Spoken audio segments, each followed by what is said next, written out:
This की conference व्याख्यानमाला will में now be recorded. मैं आदरणीय डॉक्टर गीता मैडम का बहुत हार्दिक स्वागत करती हूँ और जो हमारा अनवरत व्रत है उसको भागीदारी के रूप में बढ़ाते हुए आज 67% हमारे साथ जुड़े हैं। उनके लिए मैं उन सभी पार्टिसिपेंट्स को भी हार्दिक धन्यवाद देती हूँ और हम जो चाह रहे हैं कि हम सभी बहुत अच्छे आयुर्वेदिक चिकित्सक बने, इसके लिए आज का जो पॉइंट है वो बहुत ज्यादा प्रासंगिक है।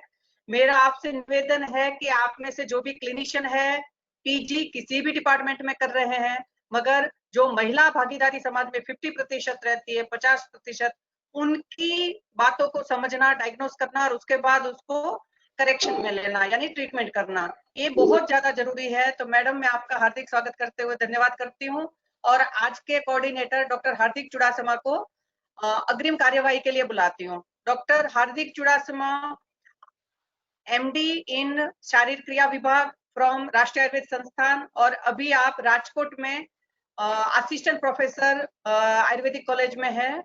मैं आपका स्वागत करती हूँ बेटे, और आज का लेक्चर कोऑर्डिनेशन का काम आगे आप संभाले। डॉक्टर हार्दिक चुड़ासमा। धन्यवाद मैडम। आज क्या इस प्रोग्राम की शुरुआत हम धन्वंतरी वंदना से करेंगे, तो सभी से मेरा विनम्र निवेदन है कि हम धन्वंतरी वंदना के साथ आज के प्रोग्राम की शुरुआत करें। तो मैं धन्वंतरी वंदना शुरू करता हूं और हम शुरू करते हैं अपना प्रोग्राम धन्वंतरी वंदना से। नमामि धन्वन्तरिमादिदेवम् सुरासुरैर्वन्दितपादपद्मम् लोके जरारोगभयमृत्युनाशम् धातारमीशं विविधौषधीनां चव्योमवातावनिवारिवहनिम् पंच प्रपंचात्मक देह भाजन संताप संपात जरा ज्वरांतम नमामि धन्वन्तरिमादिदेवम् नवीन नीलमुदकान्तिकान्तं शान्तं हरेद्वादशमाख्यमूर्तिम् पूर्तिशतानां सुमनोरथानां नमामि धन्वन्तरिमादिदेवम्। सभी को मेरा नमस्कार, नमो नमः। आज विश्व आयुर्वेद परिषद की ओर से मैं आज के मुख्य वक्ता professor doctor Geeta Singhal madam को नमस्कार करते हुए उनका हार्दिक स्वागत करता हूं। मैडम ने अपने आयुर्वेदाचार्य की उपाधि कुरुक्षेत्र विश्वविद्यालय से की है। इसके उपरांत मैडम ने अपने मास्टर डिग्री आयुर्वेद वाचस्पति उपाधि सिद्धांत दर्शन भारतीय विद्यापीठ पुणे से की है। इसके उपरांत मैडम ने आयुर्वेद विद्यावारिधि की उपाधि पीएचडी संहिता एवं मौलिक सिद्धांत विभाग वाराणसी से की है। मैडम 30 साल से ज्यादा इस फैकल्टी में कार्यरत है। इसके अलावा मैडम ने बहुत सारे पदों को अपनी उपस्थिति से सुशोभित किया है। Madam Pandit BD Sharma university and health science में आयुर्वेद विभाग है, उनके संकाय प्रमुख भी रहे हैं। मैडम ने board of university Ayush university board of study Ayush university के सदस्य भी है। इसके अलावा मैडम अति दुर्गम विषय जो बच्चों के लिए है पदार्थ विज्ञान एवं आयुर्वेद इतिहास के ऊपर अपनी पुस्तकें भी प्रकाशित की हुई है। इसके उपरांत वर्तमान में मैडम प्राचार्य के पद को सुशोभित कर रहे हैं Ayurjyoti Ayurveda college and hospital Sirsa Haryana में। तो मैं बिना कुछ टाइम वेस्ट किए मैडम को आमंत्रित करता हूं और मैडम को कहता हूं कि स्त्री रोग के संबंध में आयुर्वेद की सामान्य भूमिका इस विषय पर अपने विचार प्रदर्शित करें। आदरणीय respected professor doctor Geeta Singhal madam, over to you madam. Thank you doctor Hardik and doctor Hetal madam. सबसे पहले मैं डॉक्टर हार्दिक का बहुत बहुत धन्यवाद करती हूँ। मेरी बहुत ज्यादा बड़ा परिचय दिया सर ने। डॉक्टर हेतल मैडम का इस 251 में जो एक शगुन का नंबर होता है उसमें मुझे मौका दिया गया इस प्लेटफॉर्म पे बोलने का, तो उसके लिए भी मैं आप सबका धन्यवाद करती हूँ और सबसे ज्यादा श्रोताओं का धन्यवाद करती हूँ जिन्होंने अपना समय निकालकर अभी इसको अटेंड करना है। तो इसमें जो मेरा विषय है वो कॉमन जो गायनेकोलॉजिकल डिसऑर्डर्स रहते हैं, कॉमनली जो पेशेंट्स आते हैं जिन प्रॉब्लम्स के साथ, उनमें हम लोग डायग्नोज करने से पहले कैसे हिस्ट्री लेनी है उनकी और उसके लिए कैसे माइंड मैपिंग करनी है हमें कि उनका ट्रीटमेंट हमें कैसे करना है। तो इस विषय पे मैंने कुछ अपने बुकिश कम है मेरे पास, परंतु मेरे अपने जो प्रैक्टिस के अनुभव हैं उनको मैंने कुछ इकट्ठा किया है ताकि जो डे टू डे प्रैक्टिस में यानी जो फ्रेश प्रैक्टिशनर है शायद उनके लिए ये यूजफुल रहेगा लेक्चर, और जो हमारे थर्ड ईयर के बच्चे गायनी पढ़ते हैं उनको भी एक माइंड मैपिंग दिमाग में आ जाएगी कि जैसे पेशेंट आता है किस डिजीज के साथ आता है और हमने उनसे कौन सी हिस्ट्री लेनी है और उसके बाद लाइन ऑफ ट्रीटमेंट या इन्वेस्टिगेशंस कौन कौन से हमने करने हैं। तो ये जो कॉमन गायनेकोलॉजिकल प्रॉब्लम्स मैंने थोड़ा कलेक्शन किया है उसमें मैं सिद्धांत की दृष्टि से ये कलेक्शन किया है कि ये जो डिजीजेस हैं उनमें हमने कैसे रस सिद्धांत से और कैसे हमने दोषों के अनुसार, कैसे पंच महाभूत सिद्धांत से, कैसे गुण सिद्धांत से अपने ट्रीटमेंट को हमने इम्प्लीमेंट करना है। एक बार मैडम क्लियर कर दो, आवाज क्लियर आ रही है?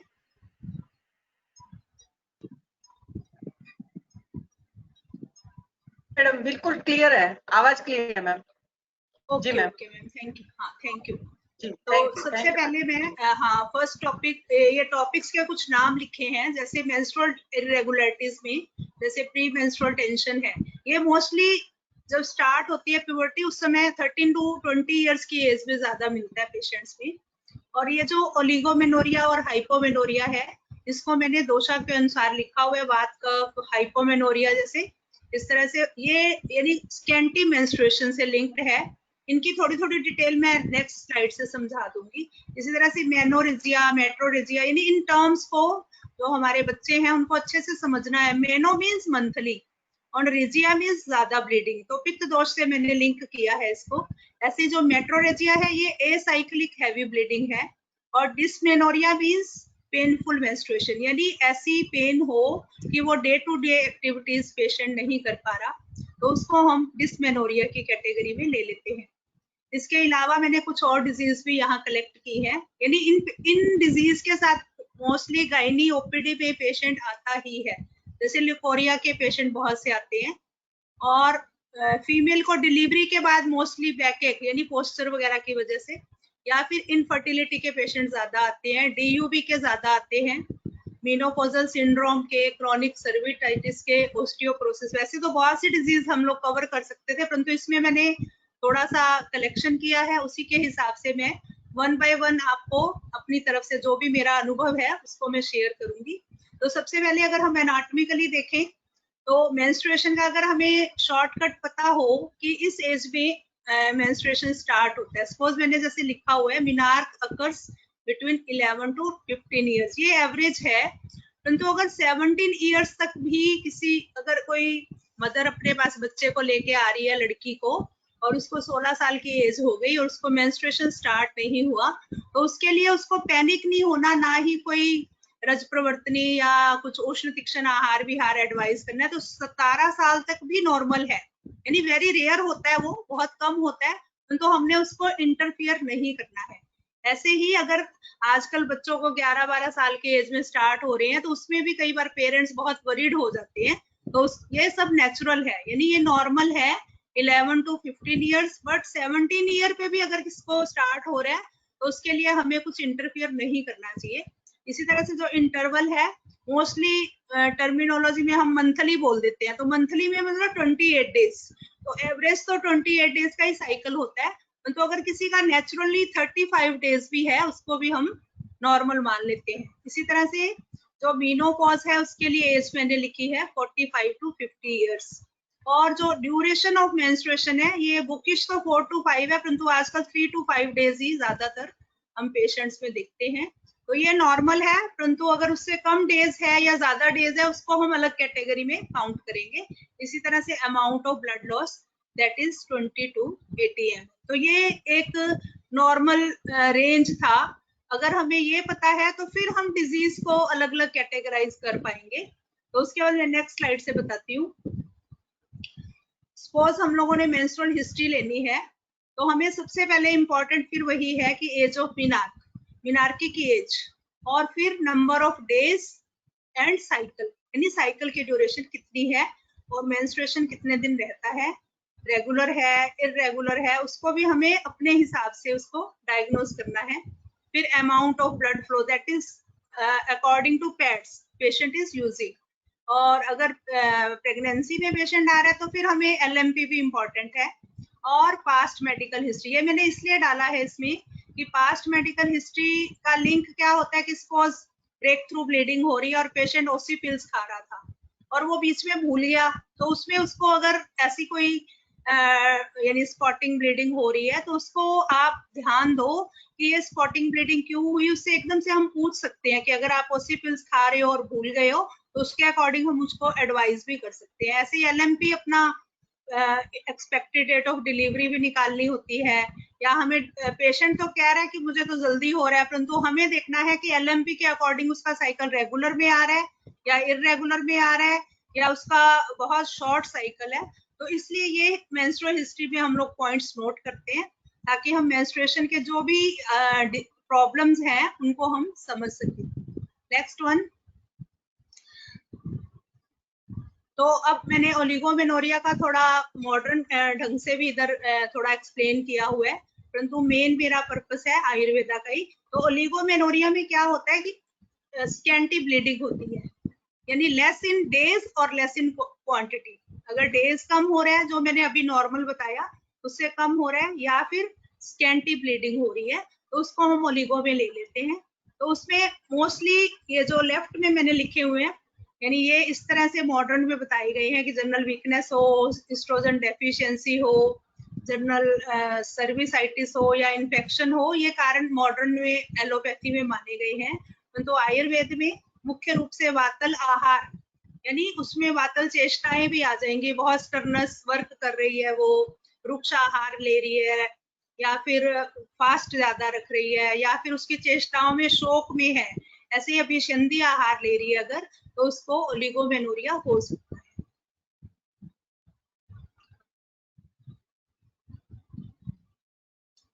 अब पीछे हमने बोला कि जो अभिसंधि आहार ले रहा है या बैठा रहता है सपोज, तो यानी एक्चुअली क्या है, वात और कफ ब्लॉकेज कर रहे हैं श्रोतास में, और उसकी ब्लॉकेज क्योंकि उसका सीडेंटरी लाइफस्टाइल है, तो उसको जो स्ट्रेसफुल लाइफस्टाइल है उसको छोड़ना है, यानी बहुत ज्यादा सीडेंटरी लाइफस्टाइल नहीं रहना चाहिए उसका। क्योंकि मोस्टली हमने देखा ये +2 के बच्चे ज्यादातर जो लगातार सिटिंग करते हैं, कंपटीशन की तैयारी करते हैं, मैंने उनमें देखा ज्यादातर ओलिगोमेनोरिया होता है। और जैसे ही +2 क्लियर करते हैं तो उनका धीरे धीरे रेगुलर होता है जैसे जैसे उनकी फिजिकल एक्टिविटी बढ़ती है। तो ओलिगोमेनोरिया में जो कफ और वात कॉम्बिनेशन होकर उसका स्कैंटी मेंस्ट्रुएशन हो रहा है, लेस इन डेज हो रहा है, तो उसके लिए उसको मुख्य रूप से फिजिकल एक्टिविटी को बढ़ाना है।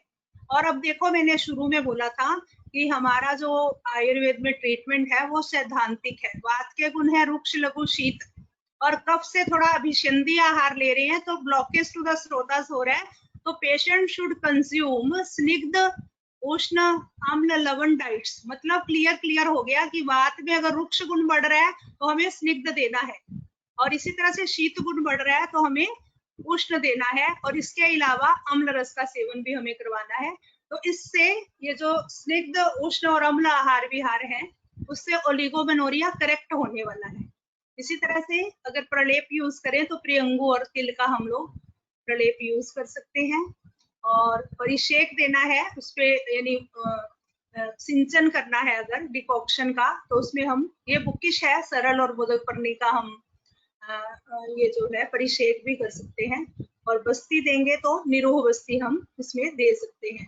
तो यानी ओलिगोमेनोरिया में मेरे हिसाब से सबसे ज्यादा इम्पोर्टेंट है कि जो पेशेंट बैठा रहता है, फिजिकल एक्टिविटी नहीं करता है, अपनी दवाइयों से पहले उसको वो स्ट्रेस देना है हमने कि आपको एक्टिविटी बढ़ानी है, सिडेंटरी रहोगे तो हमारी दवाई भी काम नहीं करने वाली। तो अदरवाइज जो पूरी योनि व्यापद हैं उनमें जहाँ वातला योनि व्यापद, कफजा योनि व्यापद बताई गई है, वहां पर भी उन्होंने दोषों के अनुसार, यदि अगर वात है यानी अगर रुक्ष है तो उसमें स्नेहन स्वेदन के साथ बस्ती का प्रयोग, तो सिंपल से फंडे हैं आयुर्वेद में कि वातज है तो बस्ती देना ही है, और अगर कफज है तो विरेचन देना है। तो यहाँ पे जो कॉमन सामान्य चिकित्सा भी योनि व्यापद में बताई गई है उसमें यही लिखा हुआ है कि वातज है तो स्नेह स्वेद देना है और बस्ती देना है। उसी तरह से इसमें ओलिगोमेनोरिया में ऐसा ट्रीटमेंट हम लोग अगर यूज करते हैं तो ओलिगोमेनोरिया बिल्कुल करेक्ट होता है, ऐसी बात नहीं। और ये प्रॉब्लम सबसे ज्यादा आजकल पेशेंट्स में है, जो लोग बिल्कुल घर का काम नहीं करते या फिजिकल एक्टिविटी नहीं करते, तो उनको ये दिक्कत आ रही है। तो इसके लिए मेन है एक्टिविटी को बढ़ाना। इसके अलावा अब ये मैंने कुछ प्रेस्क्रिप्शंस बताई हैं जो मेरे अनुभव के आधार पर ही हैं।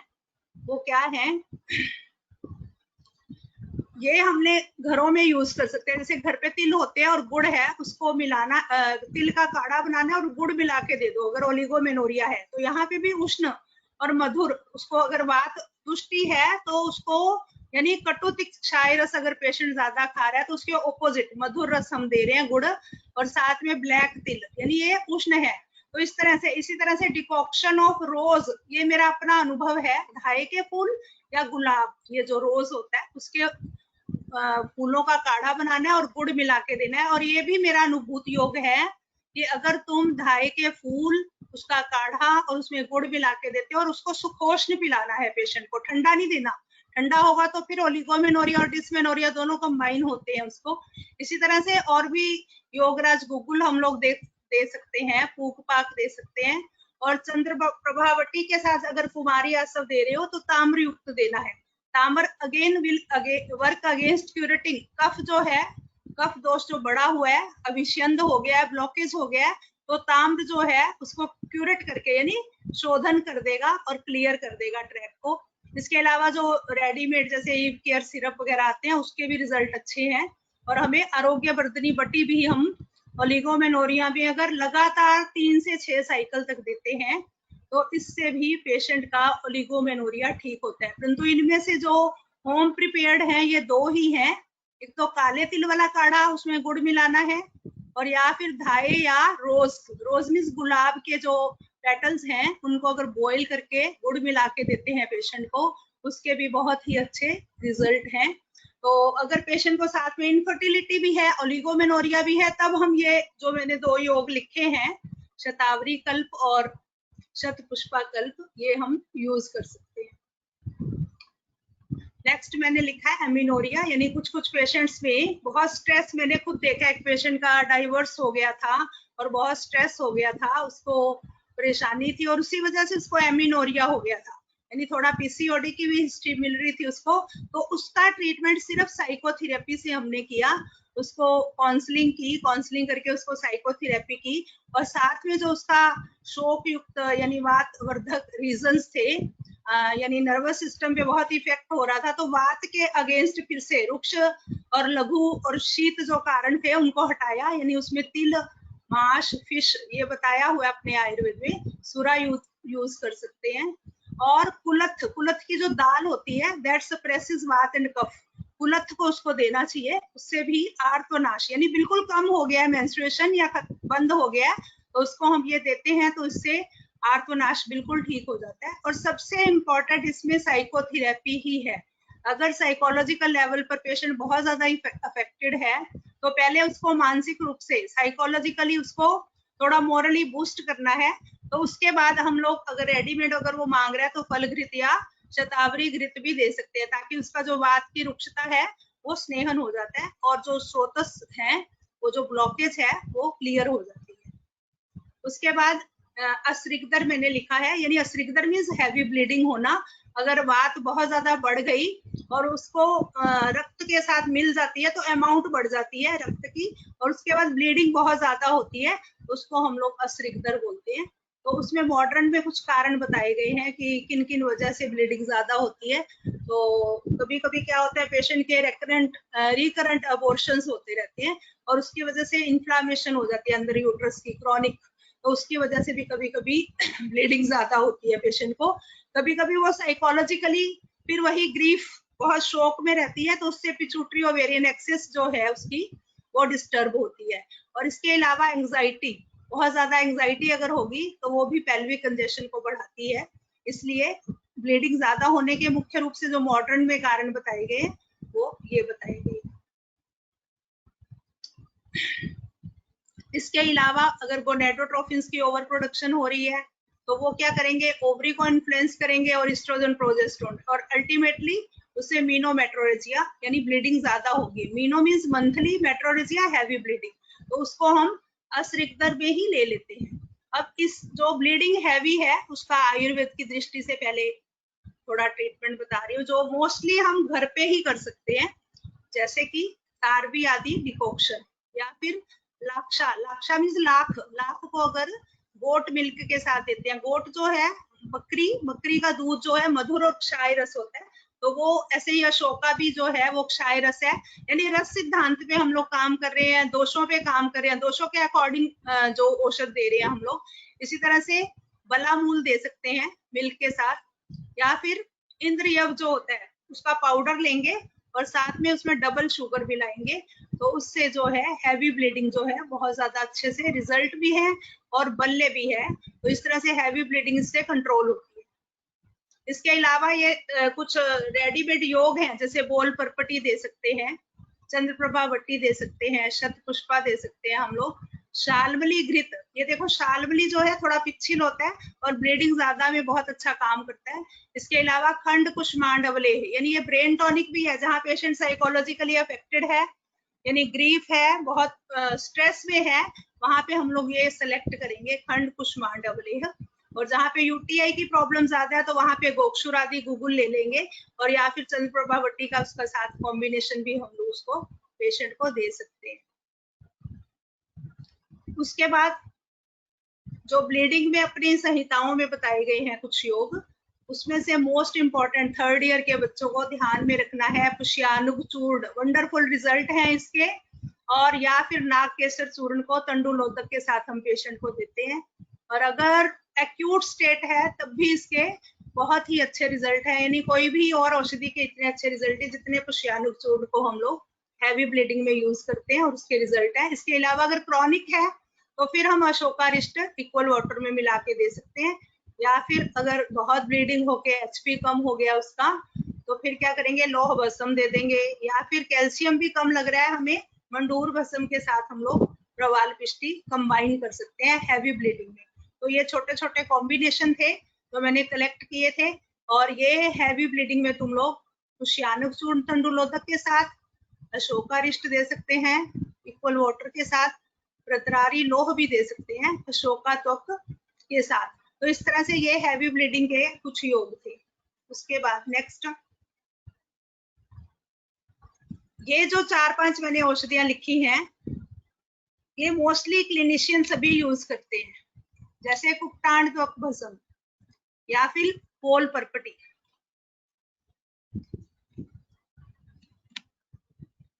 प्रवाल पिष्टी और मुक्ता पिष्टी ये कैल्शियम के योग हैं, और Drakshasava, draksha is hematinic, it is very good to increase HB and also to treat the heavy bleeding. Godanti, Kharpar, Akik, Pishti, these are also useful for heavy bleeding. Next, अब है DUB, डिसफंक्शनल यूटेराइन ब्लीडिंग। ये patient जो आएंगे अपने पास 40 years की as से लेकर 55 years की एज वाले ज्यादा आते हैं, जहाँ पे एंडोमेट्रियल थिकनेस बहुत ज्यादा हो जाती है, और patient will come with a history of heavy bleeding, बहुत ब्लीडिंग हो रही है, बहुत क्लॉट्स आ रहे हैं, और प्रीवियस कोई ऐसी हिस्ट्री नहीं है उसकी, तो उसमें हम लोग ज्यादातर अल्ट्रासोनोग्राफी करा के देख लेते हैं। तो नॉर्मल जो एंडोमेट्रियल है हमें 10 mm तक या 15 mm तक नॉर्मल है। अगर 30 या 30 से ज्यादा आ रही है तो डीयूबी में हम लोगों को वैसे मोस्टली डीएनसी करनी पड़ जाती है और कभी कभी हार्मोनल डिस्टर्बेंस भी होती है। तो अकॉर्डिंग टू द कॉज हम लोग ट्रीटमेंट सेलेक्ट करते हैं। इसी तरह से डीयूबी का मेन कारण अगर रिप्रोडक्टिव एज में पेशेंट है तो कभी कभी इनकम्प्लीट अबॉर्शन भी होता है। तो वहां मेंस्ट्रुएशन हिस्ट्री ली थी हमने, तो वहां पे अगर हम एलएमपी पूछते हैं फिर मिस्ड पीरियड पूछते हैं तो हमें समझ में आएगा कि पेशेंट कुड हैव कंसीव्ड, और उसके बाद हम लोग कंक्लूजन पे आ सकते हैं कि पेशेंट कंसीव हुआ, उसने कोई टैबलेट भी खाई हो सकती है, जैसे एमटी पिल वगैरह पेशेंट खा के आता है और फिर उसको लगता है कि पूरा कंप्लीट अबॉर्ट हो गया, परंतु वो कुछ पीस उसमें रिमेन प्रोडक्ट ऑफ कंसेप्शन रह जाते हैं, तो उसकी वजह से उसको ब्लीडिंग बार बार होती रहती है और उनका सेप्सिस भी हो जाता है। तो डीयूबी में जो एज्ड पर्सन है यानी 45-50 वाला, उनमें तो ज्यादातर एंडोमेट्रियल थिकनेस ज्यादा होती है, हाइपरप्लाजिया हो जाता है।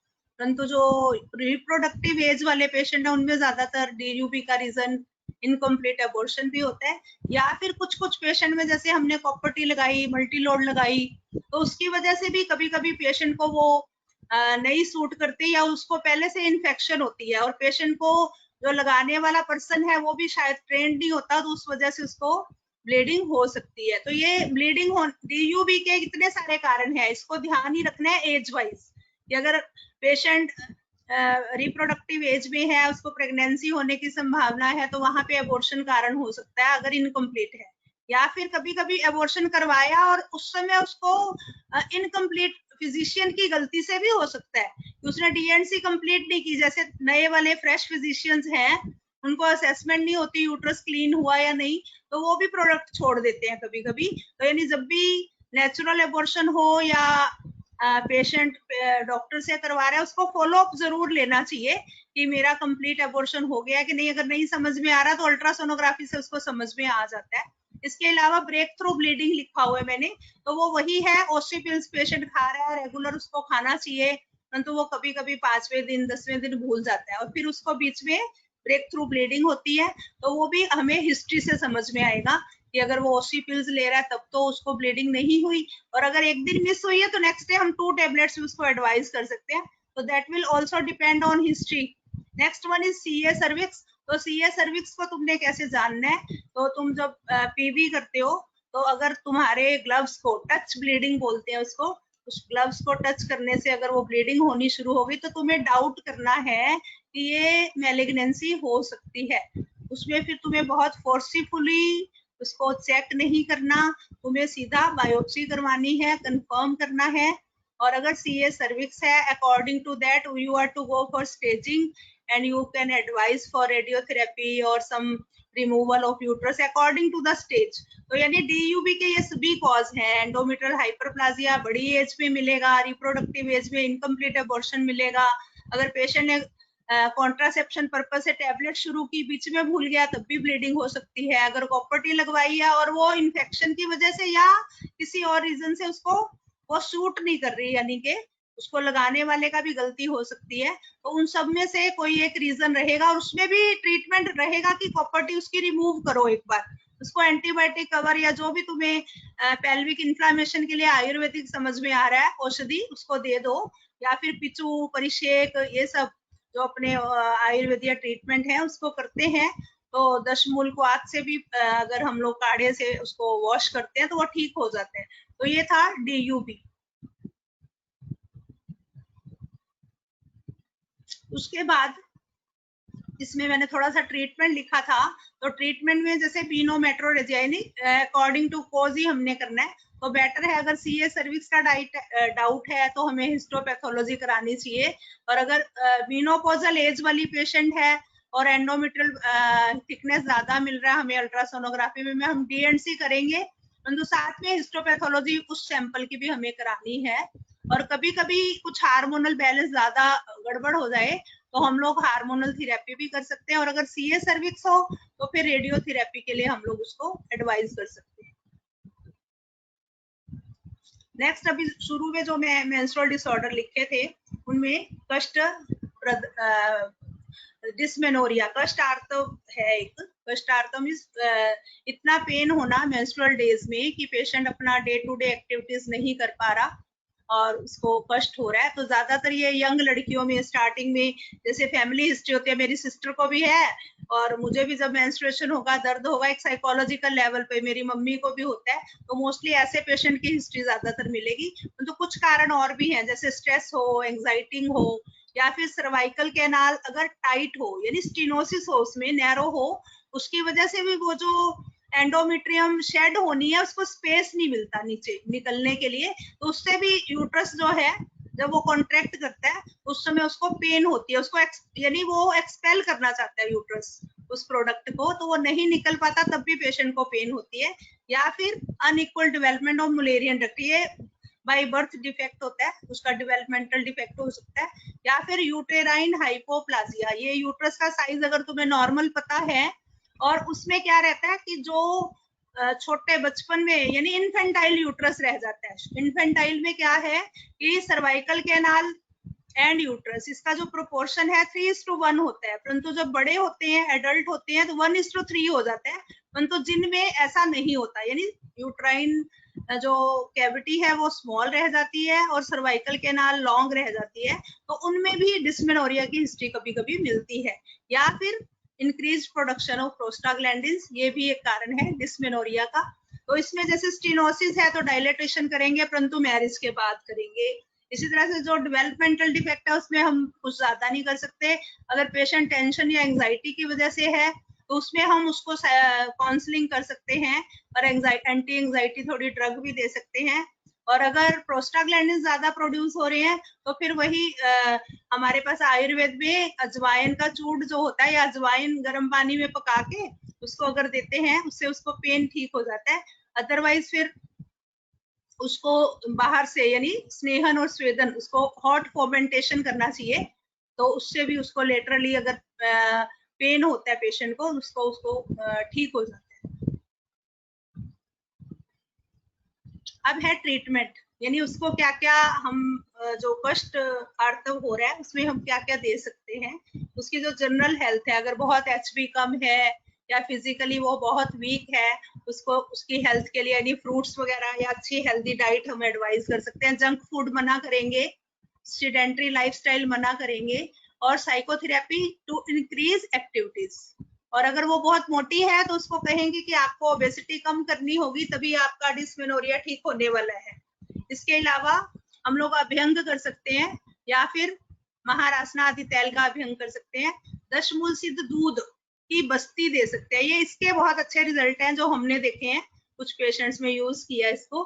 दशमूल को दूध के अंदर पका लेते हैं और उसको उसकी बस्ती दे देते हैं, या फिर त्रिवृत स्नेह की बस्ती अगर देते हैं तो उससे भी डिस्मेनोरिया ठीक होता है।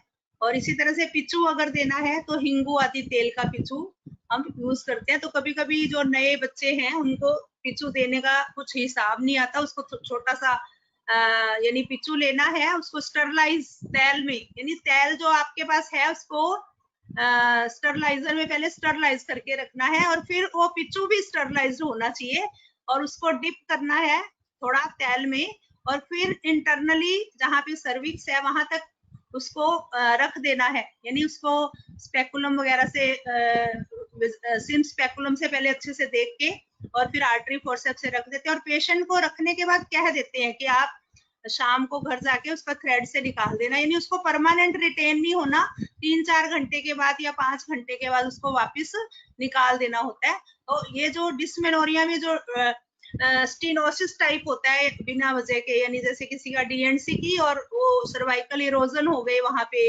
या फिर वहां पे कुछ स्कार बन गया, तो वो थोड़ा सॉफ्ट हो जाता है टिश्यू, और उससे भी उसकी जो डिस्मेनोरिया की प्रॉब्लम है वो ठीक होता है। इसके अलावा गर्म पानी का वो टब लेके उसके अंदर अगर पेशेंट बैठ जाता है या फिर ड्राई हॉट फर्मेंटेशन करता है, उससे भी डिस्मेनोरिया यानी कष्ट आर्तव ठीक हो जाता है। और इसके अलावा जो खाने पीने की औषधियां हम दे सकते हैं, इंटरनल मेडिकेशन दे सकते हैं, उसमें सबसे ज्यादा कॉमनली हम जो यूज करते हैं वो रजप्रवर्तनी बटी यूज करते हैं, और इसके अलावा हम लोग कुमारी आसव या दशमूलारिष्ट देंगे। अब कुछ कभी कभी नए फिजिशियन क्या अशोकारिष्ट तो उसको हिस्ट्री लेनी है हमने, किस तरह से तुम्हें डिस्मेनोरिया समझ में आ रहा है, पीआईडी की प्रॉब्लम आ रही है तो दशमूलारिष्ट दे दो, हैवी ब्लीडिंग की भी साथ में प्रॉब्लम है तब अशोकारिष्ट दो, अगर स्कैंटी ब्लीडिंग है तब अशोकारिष्ट मत दो। तो यानी कि जो सिलेक्शन ऑफ ड्रग है अकॉर्डिंग टू कॉज या अकॉर्डिंग टू सिम्टम तुमने करना है। अगर एचबी कम आ रहा है लो आसव ऐड कर दो, ठीक है। और अगर इस तरह से तुम्हें नहीं, जैसे जाति फलादी चूर्ण मैंने लिखा है, परंतु ओलिगो वालों को नहीं देना ये जाति फलादी चूर्ण, जिसको हैवी ब्लीडिंग हो रही है उसको दे सकते हैं। तो यानी ये जो मेडिसिन हैं वो दोषानुसार, चाहे कष्ट आर्तव में दे रही हो, परंतु दोष और उसकी कंडीशन के अकॉर्डिंग हम लोगों को सिलेक्ट करनी है। परंतु इनमें से भी रजप्रवर्तनी बटी और दशमूलारिष्ट ये मोस्ट कॉमनली हम लोग यूज करते हैं और इसके बहुत अच्छे रिजल्ट है। और अगर ओलिगो भी है और डिस्मेनोरिया भी है तो फिर पहले भी मैंने बताया था धातकी पुष्प, ये धाई के फूल होते हैं, उनको पकाना है, उसमें गुड़ डालना है और थोड़ी अजवाइन डालनी है। अगर ये पेशेंट 2-3 बार 3-4 साइकिल तक ले लेता है 100% रिजल्ट है। हम लोगों ने पेशेंट्स में मोस्टली ये धावे के फूल उसमें पकाने हैं पानी में और उसमें गुड़ और थोड़ा अजवाइन डाल के देना है। 3-4 साइकिल अगर देता है तो उसको डिस्मेनोरिया, अगर आहारज विहारज है तो ठीक होता है, परंतु अगर स्टीनोसिस है तो नेचुरली आफ्टर मैरिज उसको थोड़ा डायलेट तो करना पड़ता है योनि को। उसके बाद आ गया ल्यूकोरिया। तो मोस्टली वाटरी डिस्चार्ज पेशेंट आके हिस्ट्री देगा, फाउल स्मेल आती है कपड़ों में से, और मैं दवाई भी लेती रहती हूँ और फिर बार बार होता है। तो ये जो सर्वाइकल इरोजन हो जाते हैं उसमें बार बार पेशेंट को उसकी हिस्ट्री मिलेगी। सर्वाइकल इरोजन में ल्यूकोरिया रिपीट हो रहा है, एक बार दवाई ली उसने ठीक हो गया, दोबारा अभी इरोजन ठीक नहीं हुआ, फिर से रिपीटेडली होता है, तो बेटर है सर्वाइकल इरोजन अगर है तो हम कॉटराइजेशन कर दें, तो उससे जो दहन कर्म अगर करते हैं तो लिकोरिया रिपीट नहीं होता। और कभी कभी लिकोरिया का कारण हस्बैंड सीमन होता है तो उसमें उनकी ट्रीटमेंट होनी जरूरी है। सिर्फ पेशेंट यानी फीमेल की ट्रीटमेंट करते जाओ वो गड़बड़ हो जाएगा। यानी जो फ्रेश फिजिशियंस के लिए स्पेशली है कि पहले तुम लोग उसको डायग्नोज कर लो कि उसको जो लिकोरिया में वाटरी डिस्चार्ज है, कर्डी डिस्चार्ज है, यानी कैंडिडिल इन्फेक्शन है, या उसमें फिर हम लोग पिचो भी यूज कर सकते हैं। इसी तरह से यूटेराइन प्रोलैप्स है अगर, या पेल्विक इन्फ्लामेशन है, तो उसमें तुम लोग अगर प्रोलैप्स है तो प्रोसीडेंशिया के अकॉर्डिंग हम लोगों ने उसको मेडिसिन देनी है। और अगर पॉलिप है तो पॉलिप के अकॉर्डिंग उसको हम सर्जरी के लिए भी एडवाइस कर सकते हैं या फिर लोकल ट्रीटमेंट हम लोग दे सकते हैं।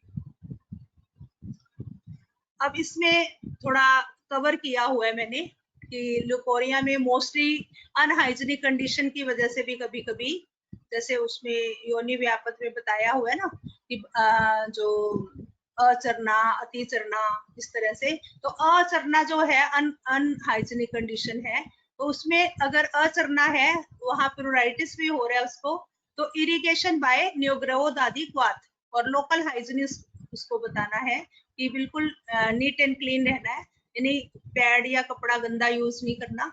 और इसके अलावा उसको पिचू दे सकते हैं हम, और इसके रिजल्ट उदुम्बर सिद्ध तैल के पिचू के ल्यूकोरिया में सबसे अच्छे हैं, क्योंकि वो जो पिचू है वो जो सर्वाइकल इरोजन की वजह से रिपीट हो रहा है ल्यूकोरिया, उसको वो ठीक कर देता है। इसके अलावा अगर पित्तस दुष्टि है तो थोड़ा मृदु विरेचन, यहाँ मैंने यहाँ लिखा है मृदु विरेचन, परंतु गायनी में जो सामान्य चिकित्सा बताई गई है उसमें पंचकर्म टोटल फीमेल के लिए मृदु ही बोला गया है, यानी वमन दो, विरेचन दो, आस्थापन बस्ती दो, अनुवासन बस्ती दो, परिषेक दो, नस्य दो, सभी में मृदु मृदु वर्ड यूज किया है, क्योंकि जो आतुर परीक्षा भावाचार्य चरक ने बताए वहां पे भी स्पेशली बोला है कि स्त्री जो है सुकुमार होती है और उसकी उस चीज बॉडी के स्टेटस को समझते हुए तीक्ष्ण औषधियां नहीं यूज करनी, तीक्ष्ण संशोधन नहीं यूज करना।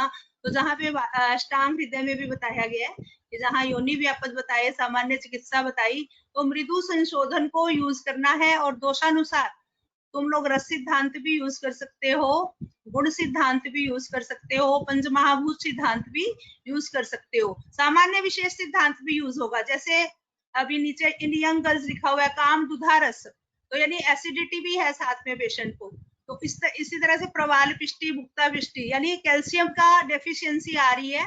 और कुटजा रिष्ट देखो एमीबाइसिस, ये जो ट्राइकोमोनल इन्फेक्शन पेशेंट को हो रहा है फ्रॉम हस्बैंड, तो Kutajarishta is best to be given to the leucorrhoea patient. Totally leucorrhoea patient को कुटजारिस्ट चलाओ 1-2 महीने तक, पेशेंट बिल्कुल ठीक हो जाता है ल्यूकोरिया वाला। तो अगर सर्वाइकल इरोजन है फिर तुम्हें उदुम्बर सिद्ध तेल का पिचू भी लोकल एप्लीकेशन देना होगा, तो उसके रिजल्ट तुम्हें 100% मिलेंगे। उसके अलावा जैसे प्रेगनेंसी के बाद या डिलीवरी के बाद कभी कभी ल्यूकोरिया की प्रॉब्लम, थोड़ा योनि शैथिल्य भी होता है, उसमें हम लोग सुपारी पाक दे सकते हैं। अगर कमजोरी हो गई, शैथिल्य ज्यादा हो गया, तो उसमें फिर आंवले की चूर्ण और हनी, अगर हम आंवले की चूर्ण देते हैं तो इसके ठीक है। इसके अलावा पत्रांग आसव सबको पता है, उशीर आसव, और लास्ट में जो मैंने लिखा हुआ है चंद्रप्रभावटी और बसंत कुसुमाकर, ओल्ड एज के लिए लिखा है, तो उस कंडीशन में हम लोग चंद्रप्रभावटी देंगे और बसंत कुसुमाकर रस देंगे।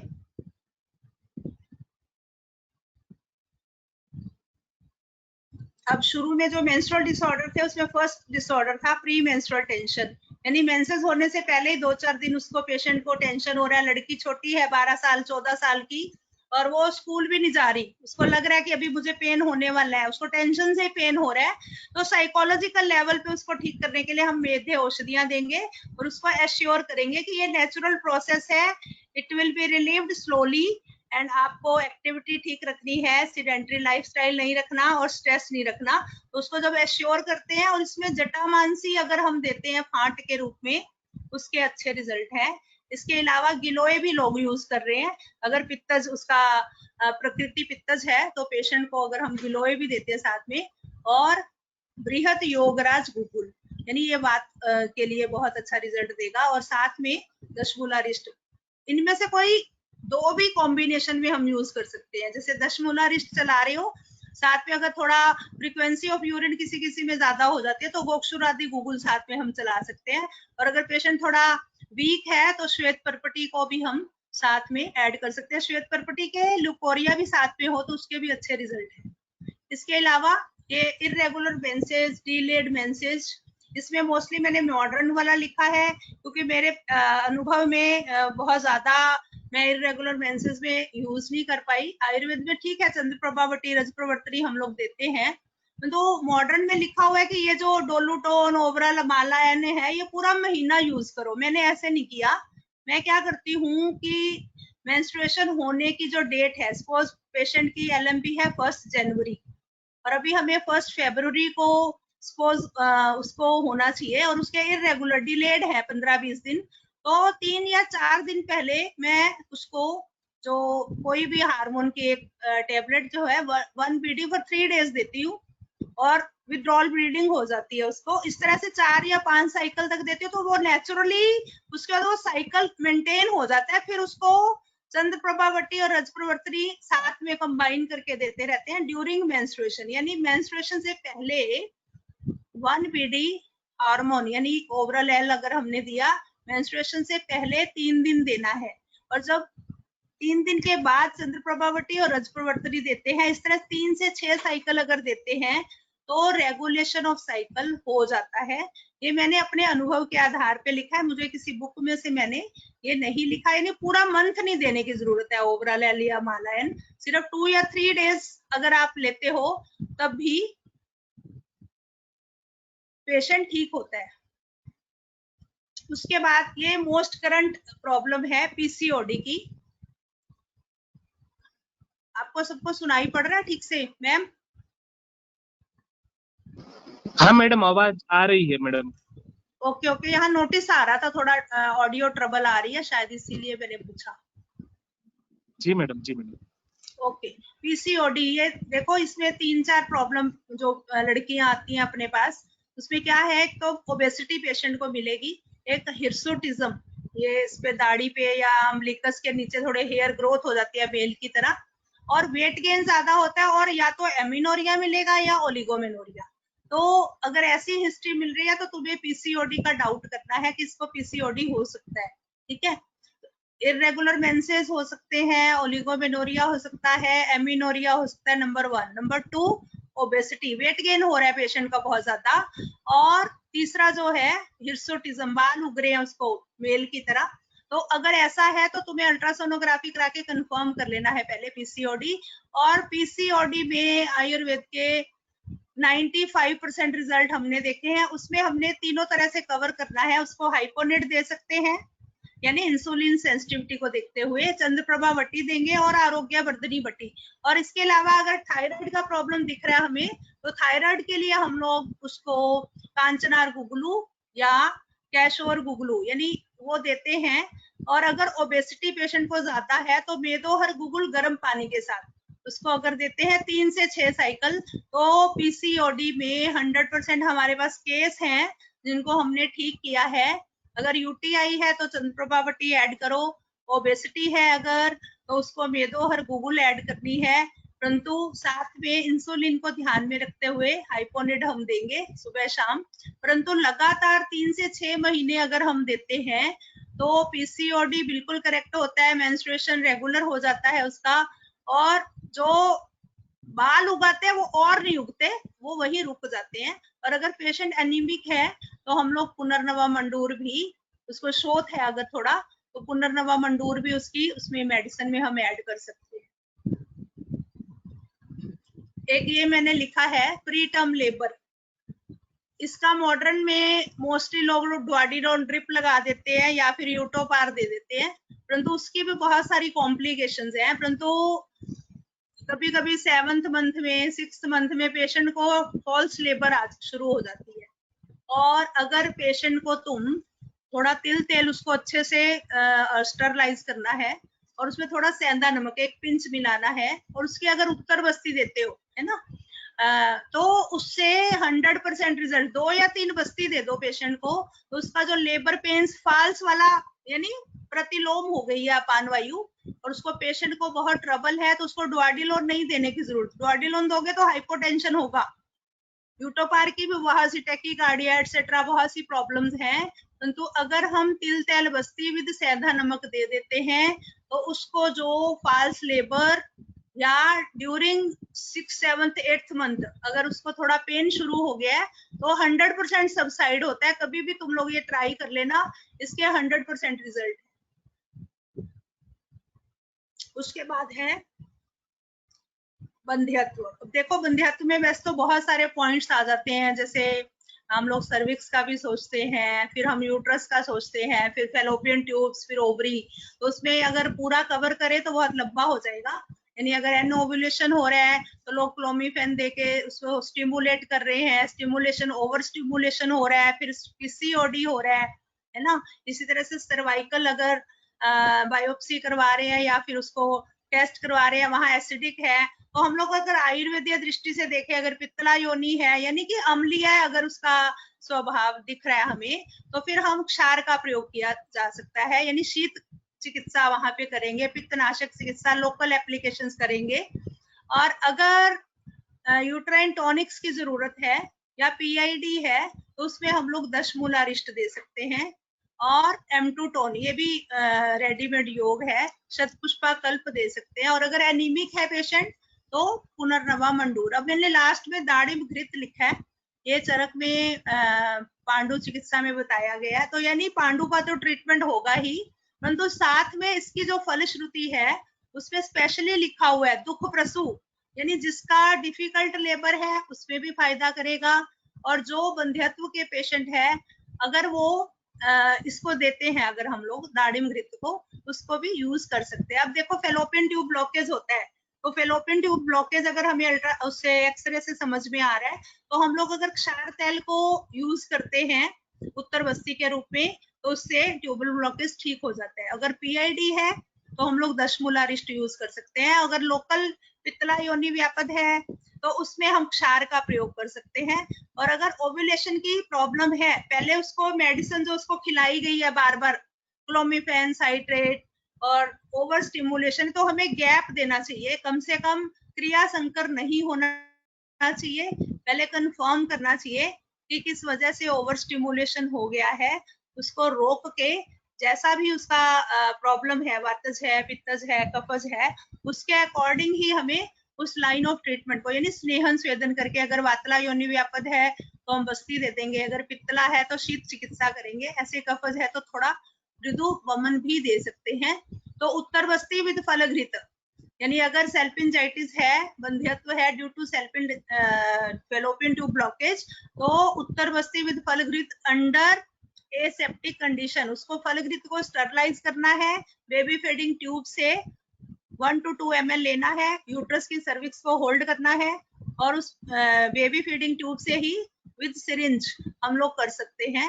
और इसके अलावा अगर मेल पार्टनर की वजह से ऐसा प्रॉब्लम आ रहा है तो हम IUI भी कर सकते हैं थ्रू सिरिंज। हम लोग सैंपल लेंगे और सैंपल को हम सीधा यूट्रस में इंसर्ट कर देते हैं। तो इस तरह से आयुर्वेदिक ढंग से भी बहुत सी प्रॉब्लम्स को हम लोग सॉल्व कर सकते हैं। इसके अलावा अब नेक्स्ट है कटिशूल। कटिशूल मीन्स बैकएक।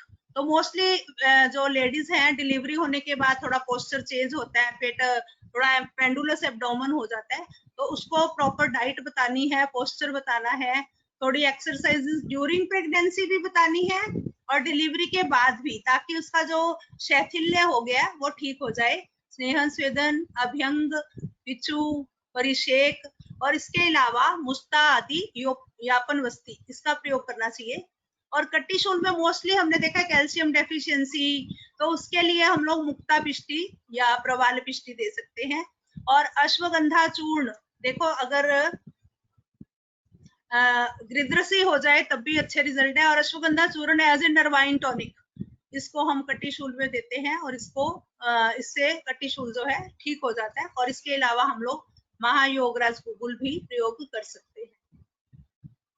अब देखो menopausal syndrome, 50 age 45 age, osteoporosis हो रहा है, हॉट फ्लशेस आ रहे हैं पेशेंट को, डिप्रेशन हो रहा है, ये सारी कंडीशन जब सुनते हो तो उसी के अकॉर्डिंग हमने ट्रीटमेंट देना है। अगर वो डिप्रेशन है, उसको नींद नहीं आ रही, तो जट्टा मानसी दो, ब्राह्मी वट्टी दो, एश्योरेंस करो, साइकोथेरेपी। हॉट फ्लशेस है तो गिलोय दे दो, गिलोघन बट्टी भी हम कॉन्टिन्यूस उसको दे सकते हैं। और अगर नर्वाइन वीकनेस उसको फील हो रही है तो अश्वगंधा हम लोग देंगे। तो यानी मीनोपॉज जो है मोस्टली 40 के आसपास या 40 के बाद होता है। और अगर उस समय सिंड्रोम, कभी कभी हिस्टेक्टोमी कराता है पेशेंट, तब भी मीनोपॉजल सिंड्रोम हो जाता है। तो उस कंडीशन में हमने 3-4 चीजें कवर करनी है। एक तो उसको डूज एंड डोंट्स बता देने हैं कि ये चीजें तुम्हें लेनी है, ये चीजें नहीं लेनी है। तो मेन तो ऑस्टियोपोरोसिस को करेक्ट करना है, तो उसके लिए हमें प्रवाल पिष्टी, मुक्ता पिष्टी यूज करते हैं, नर्वाइन टॉनिक, ये अश्वगंधा दे सकते हैं। और इसी तरह से अगर वो डिप्रेस्ड है तो जट्टा मानसी का फांट, इसके 100% रिजल्ट है। और साथ में उसको यानी कि फांट के रूप में दोगे तो निद्रा अगर नहीं आती या डिप्रेशन है तो वो भी उसका ठीक हो जाता है। तो इसमें जो उसकी डूज एंड डोंट्स बताने हैं, तो उसको बताना है कि आप ग्रेन्स डाइट में ले लो, दूध ले लो, मिल्क, फ्रेश फ्रूट्स ले सकते हैं, और उसको कॉफी या गर्म चीज थोड़ी अवॉइड करनी है, और मॉडरेट एक्सरसाइज और थोड़ी वॉकिंग करनी है, ताकि उसको कोई बोन के डिसऑर्डर्स ना हो जाए। तो ये था मीनोपॉजल सिंड्रोम। इसके अलावा हम उसको जो मीनोपॉजल सिंड्रोम है उसमें गोदंती भी दे सकते हैं, दिलोस तत्व दे सकते हैं, मधुयष्टि चूर्ण, प्रवाल पिष्टी और मुक्ता पिष्टी। तो मैंने जो कलेक्शन किया था वो मोस्टली आपको पढ़ के सुना दिया। और इसमें अगर आप लोगों का कोई क्वेरी हो तो थोड़ा पूछ लो, नहीं तो बाकी तो हेतल मैडम पूरी गायनी के बारे में ज्यादा बता पाएंगी। मैं तो अपनी प्रैक्टिस के आधार पे जो मैंने कलेक्शन किया था उसको मैंने आप लोगों को बताया है। अगर इसमें कोई क्वेरी है चैट बॉक्स में तो मैम प्लीज।